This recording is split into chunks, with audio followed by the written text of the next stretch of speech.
So thanks for joining this session. I know this is a little bit more intimate than what was going on in the other room, but this is kind of a little bit of a continuation of what we were talking about there, and we're going to dive into some of the concepts that I talked about in a little bit more depth. So first of all, you already know about me. I think I've introduced myself to most of you guys.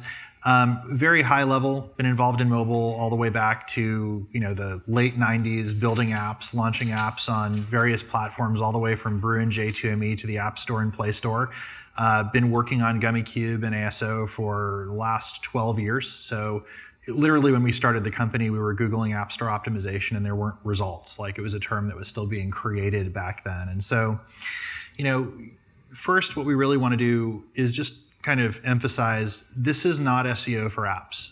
I feel like when you look at the opportunity for App Store optimization, particularly if you're an app at scale or you're looking to get into growth mode, it's not one or two keywords that are going to make the difference. What's going to make the difference is understanding how Apple and Google go about the merchandising process for your app in the store, how to identify audiences that are associated with features, and understand all of the different keywords and ways that users might look to discover the feature. And the reason that that's really important is that Apple is collecting and Google is collecting all of the conversion data across that audience. And the more conversion data you send them for an audience, the less difficult it becomes to rank for the keywords that they associate with that. And so we're going to talk a little bit about how that works. We're going to look at kind of both internal and external things that might affect the performance of your optimization. And how you can actually target many different keywords and phrases at a time, how it's not necessarily a one-to-one thing. You look at SEO strategies, right? And just to give you some data, right, there's only 20% overlap between web and mobile. So a lot of times when people get involved in the App Store optimization world, they think it's like SEO, they look at web-based data and they're just targeting the wrong keywords. But where it gets a little bit, I guess, difficult is there are some ASO tools that you might just find online and sign up, and those tools are actually just funneling in data from the web. So all the search volume information that you're looking at is not really different from what you'd find on Google AdWords. And that's a huge problem, both in terms of disclosure as well as in terms of whether it actually produces results for your app. Search behavior varies a lot in the mobile world. So when you look at mobile search behavior, it's people looking for products and features and services. When you're looking at Spotlight search, when you have an app that has a lot of content, it's about whether we're getting the right content to pop up in Spotlight search as people are searching. And what we find is that user behavior in the store changes a lot more rapidly than user behavior on the web, because people have the opportunity to impact things, whether it's by introducing events in the store or changing their screenshots, that will cause conversion rates to vary from one period of time to another. And it's important to track that and understand what the impact is. One of my pet peeves in the ASO world is this concept of a difficulty score. It's something that is completely meaningless when you think about it in the context that a lot of tools provide it to you. Difficulty scores are structured in a way where they think of a keyword or a placement in the store like a highway. And the idea is, well, if there are more cars on the highway and more apps rank for that keyword, it must be more difficult. But the problem is, if you talk to Apple, if you talk to Google, what they'll tell you is relevancy is everything. And if you try to put a cookbook app on a gaming keyword like RPG, it naturally will be more difficult to rank for that keyword because your conversion will be lower. Your relevance will be lower. If you put an RPG game on that keyword, you have a much better chance of ranking higher because you're going to have higher conversion rates, more relevance for what people are searching for.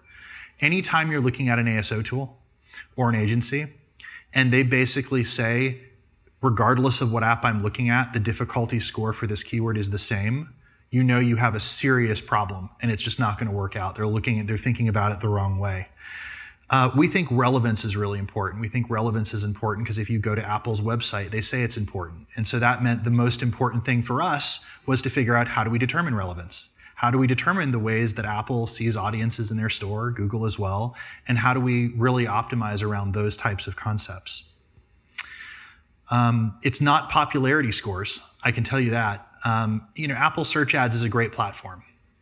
When they introduced the Apple Search Ads channel, one of the things they did inside the Search Ads console is they provided a popularity score for keywords. And a lot of tools, and I won't mention their names, concluded, hey, this must be a search volume score. We're going to use this in our tool.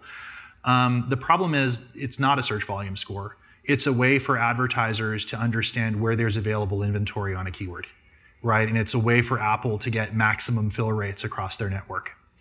It relates to demand in some ways, but really demand in the paid ad unit, not demand for the overall keyword from an organic standpoint.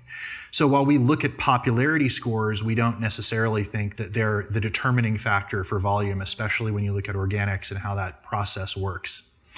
We also really want to emphasize that because relevancy is more important than difficulty, it's not about the way you might operate an SEM campaign where you're targeting one keyword at a time and you're trying to determine which keyword's more important, or if you're on a website where you have to pick one keyword for a whole web page.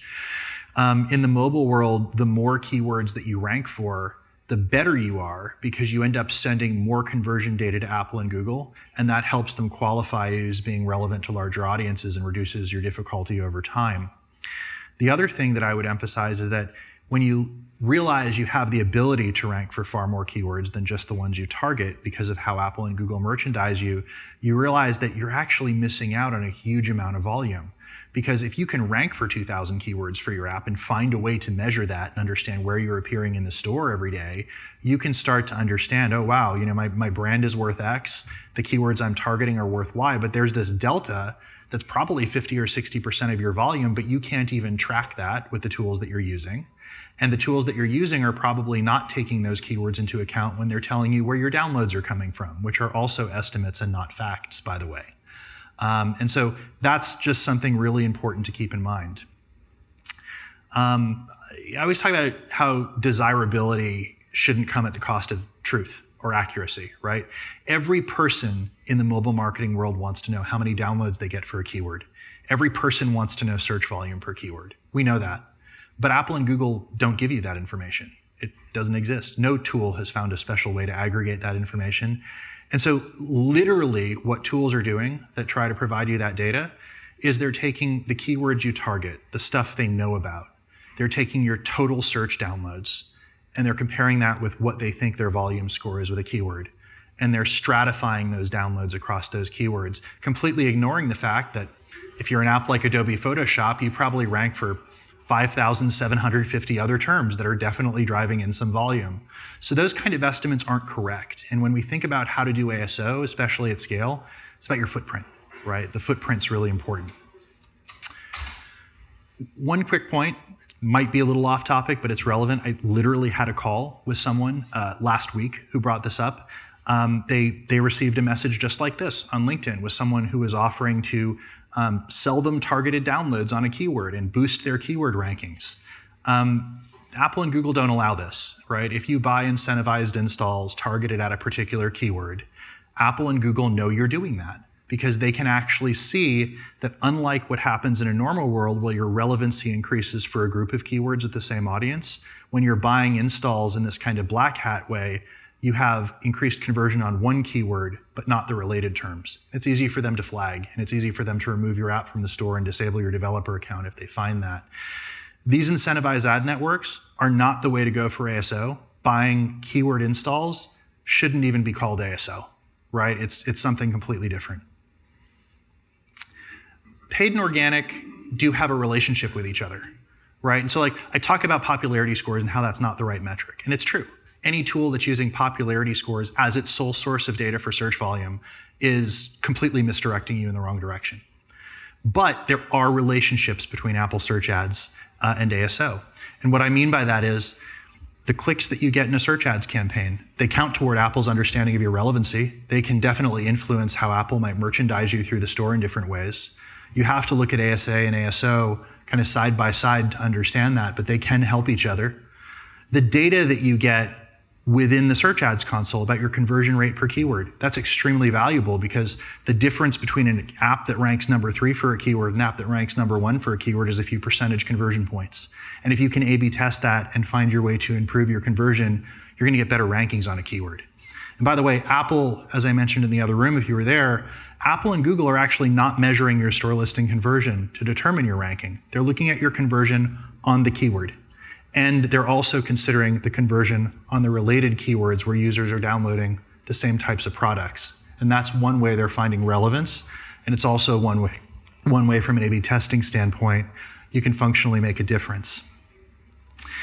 So the wrong signals can really hold you back, right? I remember, some of the first ASO tools that were out there, and we were one of the first, but some of the other guys that were out there, they would freely admit, hey, the search volume data we have comes from Google AdWords, which I thought was crazy because I've been in the mobile space since '99, and even when you look back to the days when you were launching Brew apps on Verizon Wireless, people weren't looking for the same things across web and mobile. Popularity scores are interesting. They shouldn't be your metric for search, not organically. It's like literally if you want to build a 401k, you wouldn't take advice from day traders. So you should really look into where the data comes from in whatever tools or agency you're using, because it's the same thing. It's like looking for a short-term pop versus understanding how you build relevancy and get long-term merchandising. It's a completely different process. So all of those things are important. You finally, don't put all your eggs in one basket. I feel like there's this urge because of how people are trained to think about search from the web, where you're always looking for one keyword that has the most volume, like which is the most important keyword for me. But that kind of goes out the window when you realize if you do ASO right, you can rank for a few thousand keywords. You don't have to make that choice. What you really have to understand is how will Apple and Google crawl me? And then how can I improve conversion across the keywords and audiences that I want to rank better for and grow my business? So keyword targeting. Let's talk about keyword targeting a little bit. Understanding your audience in the store is what we really want to focus on, right? What are your features, right? And who are the people who are downloading apps with those features? Who's your audience? What other apps do they download? And what other keywords might they use to discover you in the store? And are there correlations between those keywords and even the lists in the store at a category level where Apple might merchandise you on the browse side? Those are all things that we want to pay attention to, because if we build an optimization that's able to zero in on a particular audience, we can boost your relevancy really fast, much more efficiently than if we're just randomly targeting keywords that might not be related to each other based on a single volume score. So, again, in the other room, I talked about this being more like e-commerce optimization, and it really is. If you're on Amazon.com and I buy a product on Amazon and you buy a product on Amazon, eventually they're going to connect these things together, and we're going to start seeing each other's recommendations in our shopping cart, other things you might like. That concept applies to the store too, and it applies to the store, within search. So all those things are good to keep in mind.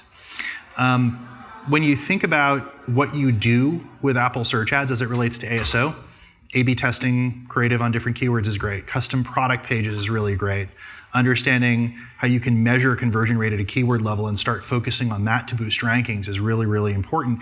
And even if you're different teams, like if one team is running ASO and another team is running ASA, purely sharing that data, right, can be really valuable in the process. We have a really cool creative team, and I frequently torture them by making graphics like this, and they love doing it. So when you want to maximize your keyword targeting potential, it's really about how do you build relevancy. And a lot of people, when they're kind of doing an optimization, they'll just kind of skip immediately low volume keywords and medium volume keywords. They'll go right to the high volume keywords that they think have the most opportunity. But what they don't realize is that the medium and low volume keywords associated with an audience or a term, when you combine them together, probably have as much volume as a couple high volume keywords, like when you combine them together. But when you think of this from an algorithm standpoint, what it really means is that you're trying to rank number one for a high volume term. There's more competition on that term. And you're trying to do it while you send Apple 30 to 40% less data about why you're relevant for that term because you don't care about anything else that you should be ranking for. And that's one of the reasons footprint is important. If I want to rank for TV shows and I want to rank for television shows, Apple essentially knows that's the same thing, right? And if I target one and not the other because one has high volume and the other has medium volume, I'm making it 30 or 40% more difficult for me to rank number one for both of those terms because I'm giving Apple less data, right? Similar concepts apply to Google Play. I know I say App Store over and over and over again, but that's just because I'm an Apple geek, but we love Android too. I can do that all day long. Slightly different structure, but similar concepts do apply. So what is your audience? When you think about kind of your product features, do you think about who your audience is? What are they exposed to as they browse and search the store, and what causes them to convert? How can you evaluate which of your competitors are converting better? If you're a content app, how do you look at seasonality? How do you look at content windowing? How do you look at new content that's becoming available over time and leverage that from a merchandising standpoint? We always tell people, when you think about A/B testing, there's a structural part of it where certain layouts are going to work better, but there's also a merchandising part of it, right? When it's the holiday season, you want to feature holiday content. I always tell people, think about it like your App Store listing is a Macy's store window, and you have to have the right stuff there for the season, and you have to have the right stuff there from a cultural standpoint, depending on the territory that you're targeting, because the same things don't trend in every territory. All those things are important to keep in mind. We have some scenario explorations, just with things that clients come to us and frequent questions they ask us. This is actually more on the paid side. So people sometimes come to us and say, hey, why are my Apple search ads campaigns not producing significant results? And a lot of times, we'll look at these campaigns and, maybe they're running search ads basic, or maybe they're just targeting a few very high volume keywords, or, maybe when you look at what they're targeting from a search ad standpoint, none of those keywords are in the app description. And by the way, for organic optimization, Apple doesn't crawl the description. But for Apple search ads relevancy, they do look at the description. So it's important to understand how to build those relationships so that you get relevancy. And as you get relevancy, Apple gives you more inventory at a lower cost as you're running a search ads campaign. So these things can be directly connected to one another. And so that's where collaboration can be important. Again, you don't have to be the same person running on both sides, but understanding what are we trying to target, and let's make sure there's some degree of alignment so that we can all win is critical. So think about e-commerce for a second, right? When I see the App Store and Play Store, I see Amazon.com, I see Alibaba, right? That's all I see. And what I really want to understand is, how do I get the most placements, right? People talk about this being a search algorithm. I don't even call it a search algorithm. It's a merchandising algorithm. When you start to think of it that way, you realize how you are trafficked throughout the store. Search is just a vehicle for that. One, you want to increase your keyword footprint, right? In the world of App Store and Play Store, the more you rank for the better. A lot of people come to me and they say, I don't want to dilute myself if I don't convert really well for a keyword. Is that going to hurt me? Well, no. Apple and Google are running a giant A/B test, right? And every time you update, they're restarting that A/B test. They want to learn more. They want to know how you're changing. And so you've got many bites at the apple. And the more you get them to crawl and learn, the more you rank for. And the reason that some apps seem to have an advantage in ranking for keywords, it's actually not because they're older. It's not because they have some greater level of established data in the store. It's probably because they rank more stuff and they're sending better data to Apple or Google. Right? You can do that too, right? As long as you have a disciplined process that kind of looks at things this way. Increasing specific keyword ranking, right? It's not about A/B testing keywords, right? It's not about looking at how we change the positioning of a keyword. In some cases it is, but most cases it's not. It's about knowing what your conversion rate is within search for those keywords and A/B testing at a keyword level. 80% of consumers on the Apple App Store will download directly from the search result. They'll click the get button where they're searching, and they will never go to your product page listing, right? And so when you think about it that way, your screenshots are 30% of their normal size. Is the text legible? Are the features magnified enough? Who's above you and below you? It's literally like a base of users who is scrolling through Instagram, and you want them to stop on your listing and hit the download button. And we have to make it convert there too, which is important. I love this analogy too. Like there are e-commerce analogies where you look at Amazon, but like even if you look at traditional retail commerce, right? They have end caps, right? They have placements, whether you're at the top or the bottom shelf, whether you're at eye level, right? And what planograms do and what merchandisers really try to do is they try to figure out where can we place your product and how many times can we place your product to maximize its sales. And if it doesn't convert well, you leave the store. Same happens in the App Store and Play Store. This is really how to think about kind of optimizing the store.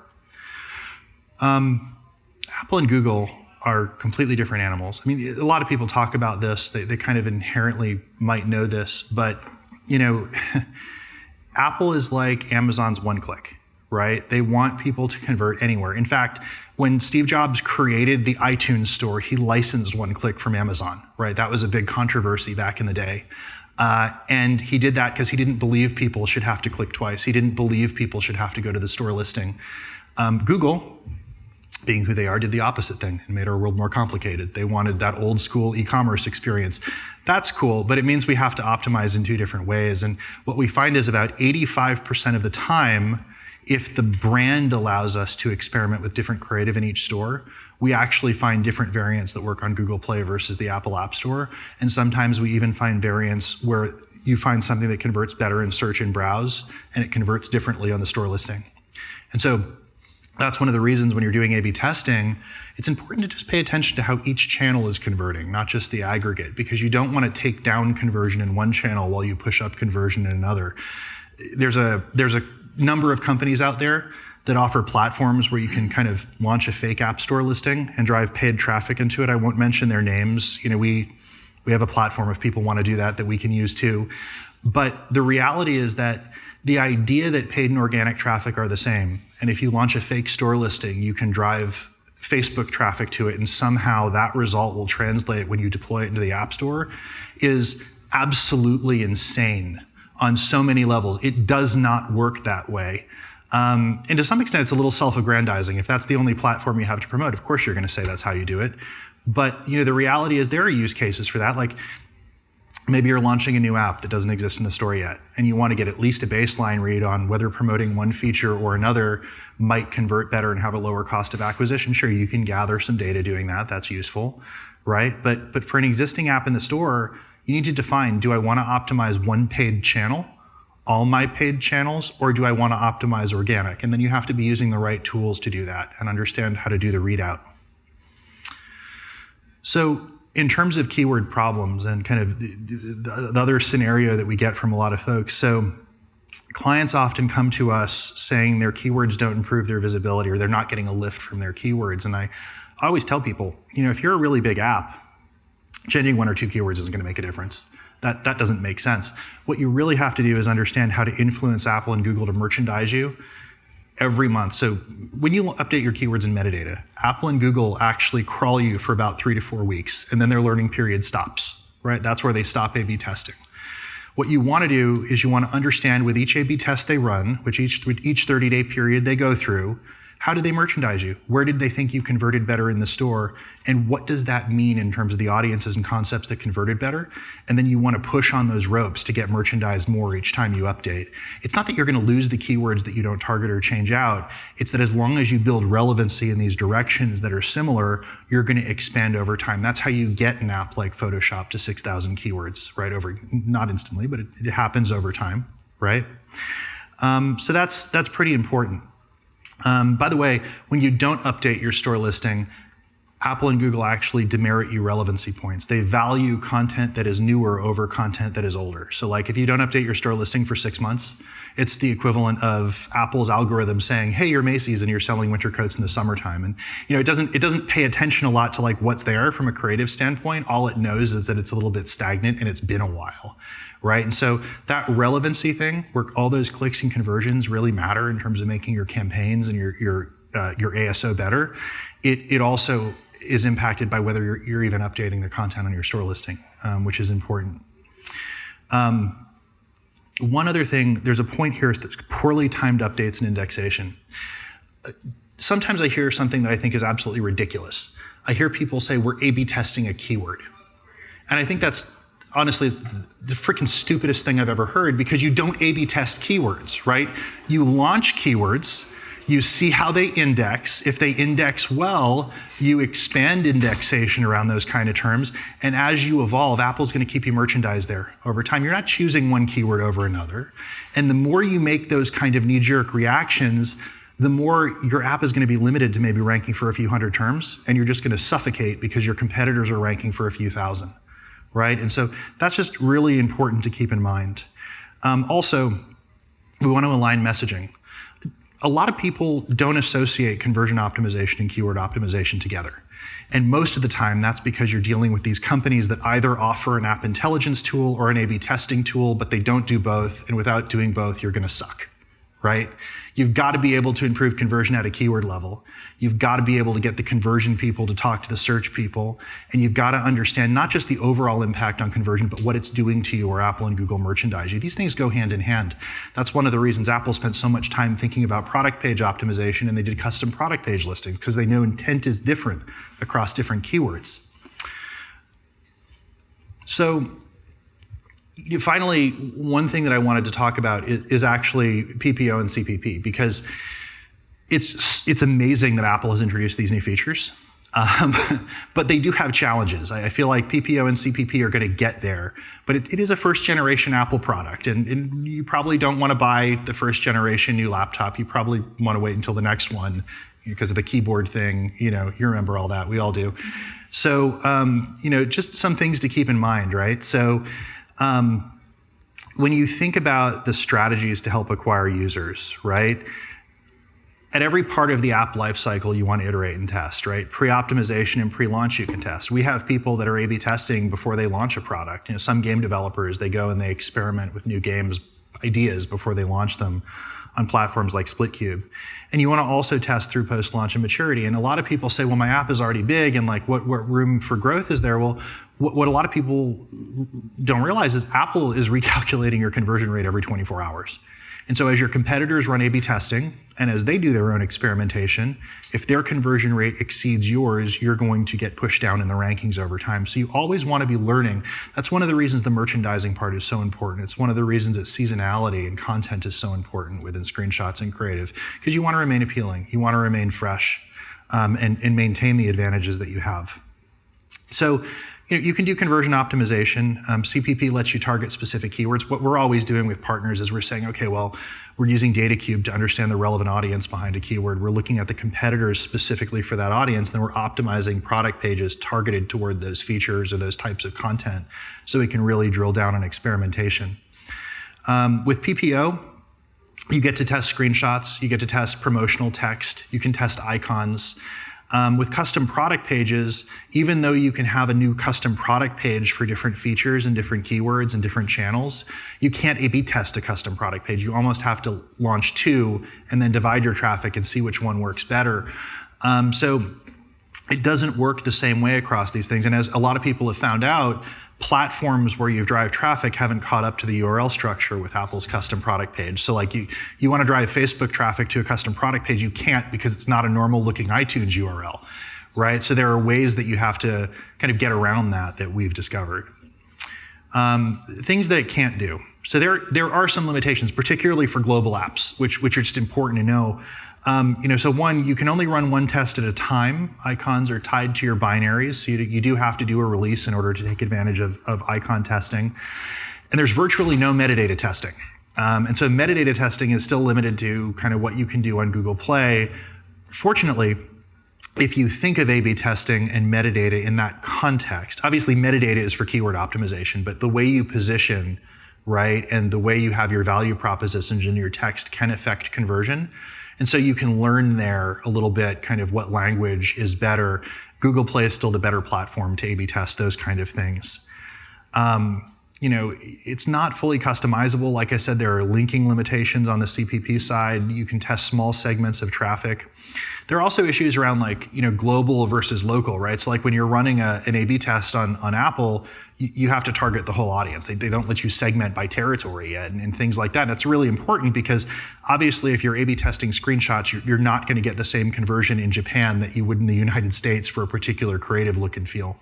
And so there are ways around that, but at a base level, it's not perfect yet. The other thing that we found is that product page optimization is not as sensitive as Google experiments. It's almost like their conversion interval is a little timid and it's afraid to give you a big win. And so a lot of times, we'll see a 0.3% improvement will deploy it, it's 5 or 6% better, right? But Apple was afraid to declare it that way. And then when you do the similar test on Google Play, they're a little bit more aggressive and a little bit more accurate, right? So it's good to have. It will get better over time, but you need to run enough tests to realize what that sensitivity is and get a good sense and how to use your time in the best way. Not all traffic is equal. So, this is kind of about measurement, right? So when you're doing A/B testing, some of the things that you have to think about are the sources of aggregate traffic that are hitting my page changing before and after? Is Apple or Google featuring me before and after I run a test? Because if the numerators or denominators change significantly before or after the test, the total result you see from a conversion standpoint will look different than you thought it would. But it's not because the deployment didn't work. It's because you just had more traffic on your page or traffic from a different source. One of my favorite examples is we were working with a client, we were A/B testing. The A/B test got a 10% improvement in conversion. We were really excited about it. We deployed, and they're like, what the hell? It's neutral. We didn't see any actual lift from this. Why? We deployed it. We thought it would be great. Well, when you looked at their traffic, what you realized was Apple featured them right after they deployed that, and their impressions shot through the roof and their conversion went down. So like when you look at the aggregate number on store listing, you can't do that. You have to look at search and browse separately. You have to identify, like, if your web refer or app refer traffic has changed in shape, right? With Google, it's called third party, right? And you kind of look at each campaign that you're running. But you have to separate the noise, and you do that by developing heuristics, right? You do that by understanding, how do I build a baseline for my app when the noise isn't there? How do I filter that out, right? What looks normal for me? And you put some pins in the map so that you have some degree of rationality as you're measuring. So, from an A/B testing standpoint, one of the things that we find a lot of people might do is they A/B test creative, but they don't align it with their metadata, right? So like they're A/B testing creative, they find something that works really well, but their description isn't highlighting that, right?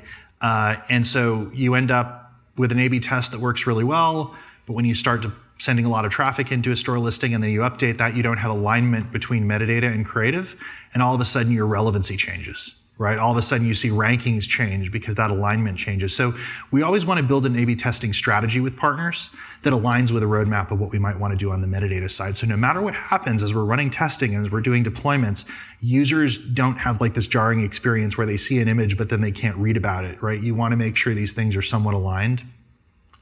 The other thing is just simply one of the pieces of advice that some of these external testing tools give people is just make big radical changes, right? The small changes don't matter as much, right? Just throw spaghetti at the wall and see what sticks. And like creative agencies love that because you're paying them a shitload of money and they're developing all sorts of stuff and you don't even know what the strategy is. You just know it looks different. The truth is this: external testing platforms that give that advice, and I know because we have a platform like that, know that they're less sensitive, right? They can give you more behavioral data on the page, but they're less sensitive to smaller changes because you're using paid traffic and you don't get that full browse experience that exists in the store. So the reality is changing the color, changing the value proposition, or how you're magnifying stuff inside the phone really does make a difference, but you have to be using the right testing platforms to figure that out. So always figure out what your control is, right? Always account for known limitations, right? Paid and organic traffic aren't the same. Apple has sensitivity limitations. Google's more mature. External testing platforms are what they are. Sometimes they're useful, right? Always iterate, right? Understand that you might find a winner today, but if you have a competitor that updates their screenshots tomorrow and they get 3% better conversion, you're going to see a collection of keywords decrease in ranking at the same time, right? Related to whatever that feature was. And you want to identify that. And of course, differentiate between paid and organic behavior. So break up with bad data, right? Stop accepting what ASO tools tell you when you know the data is coming from popularity scores or web search. Stop accepting data about how many downloads come from a keyword when logically everyone knows Apple and Google don't give people that data. So you know it's coming from somewhere else, right? And start thinking naturally about how the App Store and Play Store work. What are they trying to do? How do you build relevance? How do you increase merchandising of your app across the store? Because the more you feed Apple and Google, the better they're going to do for you as they try to give you more and more placements over time. Anyway, thank you. Hopefully that was useful and somewhat amusing. Yeah. You talked about updating store listings posting frequency. Is there a best practice on that? Like how often? Yeah, so generally we try to do it about every 3 to 4 weeks. Okay. Seems like it takes Apple and Google about that long to like crawl and update, and after that part starts to stagnate. Yeah. Okay. Mm-hmm. I have a question about your strategy of low volume keywords with CPP. Sorry, say that again? Your low volume, so you have your little boxes, which I love. Oh, yeah. Medium and your high. What have you been doing strategically? I know they just launched of low volume with CPP. I think a lot of companies are doing high with CPP, but I think your analogy is perfect. And you have to start with that foundation. There's that base. So are you working with any companies yet on low plus CPP? And what success have you seen? Yeah, so we are, and where we find that those strategies. So let me answer that in a few different ways. So number one, we are. Number two, as we're working on those kind of strategies, we're also presenting the overall picture, right, where we go with it. So if like you're looking at kind of low and medium, high volume keywords, you want to understand like where you go next and how you start to kind of pile volume on where it's going to be relevant. Initially, what you want to do is you want to get a large enough group of those lower volume or medium volume keywords together that have the same audience intent, right? So it's not about finding like one or two, it's about finding like, okay, let's group 30 or 40 of them together. And then we do one test on top of all of those keywords and see how they perform. One of the interesting things about that is we found it produces almost as much volume for testing as targeting a couple high volume keywords, but it usually costs half the price of a normal test because there's less competition on those keywords from an Apple search ad standpoint. It also really, like if you're going to be testing through Apple search ads with CPP, right? The other thing that we found is that, when you're looking at A/B testing on some of the higher volume keywords, you get a lot of noise because on the higher volume keywords, Apple tends to run more discovery campaigns. And so you're kind of in a knife fight for that traffic more than you are with those lower volume keywords. You get more consistency. The other thing is when you start bringing those pages live, right, and you want to start targeting those high volume terms, immediately your relevancy score, your share of voice increases. So like you can literally watch as you're running this and you start to deploy, right? Cost slowly increment down, share of voice slowly increment up. And instead of spending, $20,000 to reach confident on that test, maybe you spent $6,000 because you weren't targeting kind of super expensive keywords to get it together. We run ASA for a lot of companies, right? For example, LinkedIn is a company that we run ASA for. And they were running kind of an automated bidding strategy when we started working with them, kind of typical stuff. And one of the problems is they were trying to kind of group budgets together where they had similar keywords together, which is correct, but they weren't separating the high volume expensive keywords from the low volume keywords that were less expensive. So what does Apple do? They spend all your budget within that ad group on the high volume expensive keyword, and they don't give you traffic on the low volume keywords. In the meantime, you get the impression that there's no traffic there because Apple took your budget and allocated it the way they wanted to. So one of the important things when you're doing that kind of strategy is also understand it's not just separating keywords by concept to run a test, it's also separating like by cost and by volume. So you literally prevent Apple from sending the traffic or spending your money where you don't want it during the test. Hopefully that answers your question. I think it was good. Yeah. Yeah. Once you rank for like a mid to low volume keyword, how long do you see an app staying there? And like, is it a good practice to try to rank for certain keywords, then change your keywords? Like, will you keep your old rankings for those keywords? It depends how you're making those changes. So like before you go into an optimization process, you almost want to do an audit and understand, well, this is a really big feature and it's a really big feature. So there might be 500 like keywords that apply to it, long tail, direct and indirect.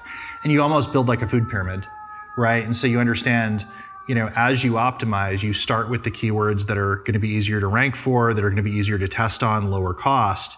And as you achieve improvement in conversion and you get, either better share of voice or better conversion and rankings on the organic side, you evolve into the related terms. Because if you evolve into terms that aren't related, that's when you lose keywords. If you evolve into terms that are related to each other, it's easier to make Apple kind of hold on to those keywords. You get more, for lack of a better word, if like you're into paid marketing, more like earned traffic from the store because you're not targeting it, but you get to keep it. So you see a ton of apps that are ranking for keywords isn't referenced at all in the listing? Yes. Yeah, 100%. And that's how they did it? It used to be there and then they removed it? Yeah, that's one of the ways that you do that. Yeah, but you've got to have tools that approach it at greater scale. So like, I always tell people, like, if you're trying to do ASO and the first question that the tools you're using ask is, what keywords do you want to track? Throw it away. That's the wrong question. Yeah. What's the thought process for a larger brand thinking through defensively maintaining brand keywords versus allocating on lower target? Are we talking about organic or search ads? Let's say organic. Just Yeah, absolutely. So organic on the brand side is really important, but if that's your app and you're that brand, you're going to have a kind of an advantage ranking for that anyway to a large extent. And if you're not defending on the search ad side, you might lose 8 to 10% of the people that might have ultimately downloaded. You've got to do incrementality testing to kind of figure that out. But mostly people who are coming from your brand are going to download your brand, and you're not necessarily going to rank poorly for that. On the brand side, what I always tell people though, it's kind of like the opposite. Like if you're evaluating like, where is my traffic coming from? And like you're in a position where you think 95% of your traffic is coming from your brand, that's not really a strength. What that means is you're kind of like, you're recycling people that already know about you, or maybe they signed up on the web and then they're downloading like the mobile app as like a new way to access your service. What you really want to do is expand your market share. And I always tell people that you have to think of the App Store as the place where people will discover you, the same way that people were moving from physical stores to the internet in the late 90s and early 2000s. And so how do you make your app the point of discovery? How do you make sure that when the millennial Gen Z person is searching on their phone and not even using the internet, that your app is the destination, right? And usually when people do that, they're comparing. Like brand search has a lot of volume in the store, but if you do kind of feature and functional based search, you should be able to push 20, 30% or more of your volume through what I call discovery based terms, where maybe people weren't looking for your brand, but they're looking for what you have and they're kind of comparing. And that's a big part of the story. It can be even more, right? It just depends on kind of how you've been merchandised and stuff. Apple search ads I think is useful for defending brand, but like I've seen a lot of cases where like you do the incrementality testing and the extra 10% or 8% or whatever it is, it's not worth what you have to pay for it. It just depends on like your preference, like whether you want someone there or not, which is important. The other thing that I find particularly for brand that I think is important is, when you think about like in-app events and like other ways to draw people back to your app. I know you had a presentation about this earlier. In-app events are really important for re-engagement, because if you're not doing things like that, people might be searching for your brand, but Apple will disadvantage you, right? In search by shrinking the visibility there. And all of your competitors will get their screenshots and you'll get nothing. And so people might start experimenting with other things. So like if you talk about brand defense in the organic side, it's like, how can you take advantage of things like events and make sure that you keep that footprint there? So, maybe you're like me, maybe you have 12 pages of apps on your phone. Maybe you don't know where the app is and you don't remember you downloaded it. So you go to the store, you search for it, and then all of a sudden, because I downloaded it, now you're invisible, right? So you've got to kind of cater to that from a defensive standpoint, I think. Yeah. Do you have recommendations before you're a household brand name to like do any sort of brand, like words optimization or anything like that, or would you just do the keywords? I think before you're a brand, as long as the brand isn't like a word that's owned by someone else or something obvious, it doesn't hurt to at least kind of put a stake in the ground and say, okay, we want to own this. We want to be relevant here. I think that makes sense. I think that it's also important just to understand that it's more difficult for some newer companies simply because they might pick a name for their company or a brand where when you search the App Store, people are looking for something totally different. Like a great example of this is we did some work for Westfield, the mall company, right? And one of their frustrations was when you search the App Store, no one could find their app because all the results were simulation games, right? Like people were building mall simulation games. And it's like one of these things where that is the behavior of the App Store. You aren't going to change that. So we have to figure out like, where is your audience? And maybe that's more in like shopping and shopping related terms. So depends on whether there's any native preference in the stores around the words in your brand too. But I guess to your point, we worked with a lot of companies that had this interesting problem where they had a product or feature that was really interesting and people will definitely want it, but people didn't know about it. And so we had to figure out like, where's the audience for that? There's a case study on our website, an app called PlantSnap. It was founded by the founder of Earth.com. And basically with PlantSnap, it was an identification app. You could identify a plant by taking a picture of it. And we realized, hey, this is totally an HGTV type app. This is totally an app for hikers. We tried to get it on the keywords that AllTrails would rank for, Trailforks, apps like that. And it took off. And then what we saw was, as people told other people about this feature, the volume for their keyword increased over time. So we're always like, where is your audience? Who are those apps? And how do people search for those features? And if you build volume there, it will start to pick up.